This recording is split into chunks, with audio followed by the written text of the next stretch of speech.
Mandy-Summer Chapter 7. She climbed over the big wall because it was quicker and there was no risk of being caught today. Clutching the big shears, she ran all the way to the cottage. The rabbits were out playing. "Hello, family," Mandy called out to them gently.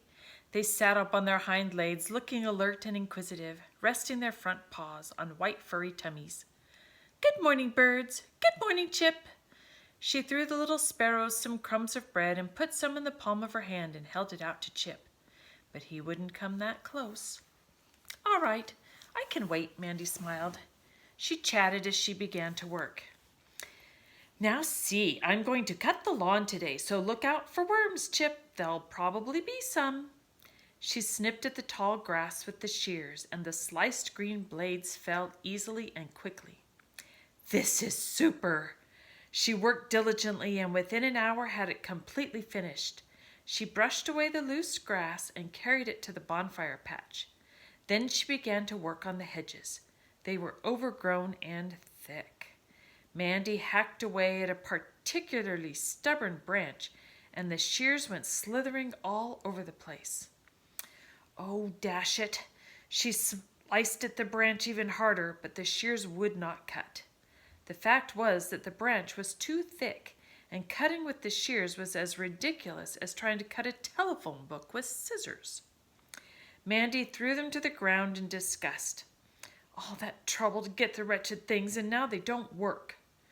She stomped down to the stream and bathed her face in the cool, clear water.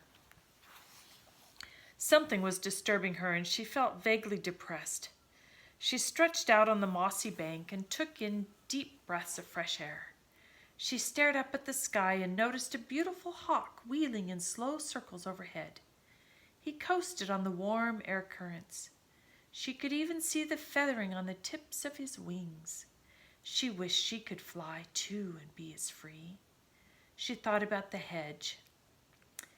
Now, obviously the thing to do is to cut all the easy stuff first. Then maybe I can break the bigger branches off. She decided to try again. Mandy snipped and cut. The thick branches stuck out and made the hedge look worse than ever. She grabbed one with her hands and tried to twist it off, but it was sharp and rough. Before she knew what was happening, she had skinned herself badly. She began to cry. She really wasn't sure why. The hand didn't hurt that much. It was just so frustrating to have this lovely day go all wrong. It had started out so well, and she had just this one chance to use the shears without Jake knowing. Now they were proving too difficult to handle. It was so frustrating. Mandy blinked away her tears and picked up the shears once more. She was determined to make one last effort. Angrily, she flailed at the offending branches, hacking and chopping and bending them in all directions. She got a firm grip on one branch. The shears bit into it well, and she applied all her strength. Very quickly, a disastrous thing happened. The shears twisted in her hands, widening the gap between the blades.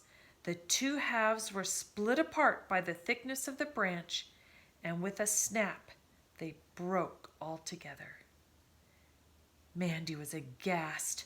She stared at the two blades in her hand, wishing that they would somehow magically come together again. The screw that held the blades had fallen into the grass. She sank to her knees to search for it. It was nowhere to be seen. Even were she able to mend the shears, they would be so out of alignment and so terribly blunt that it would be impossible to use them again. What should she do? Should she tell Jake or Matron, or just wait until the damage was discovered? She was very anxious. If Matron found out about the shears, she must surely then find out about the cottage. At the very least, she would know that Mandy still had some secret project going.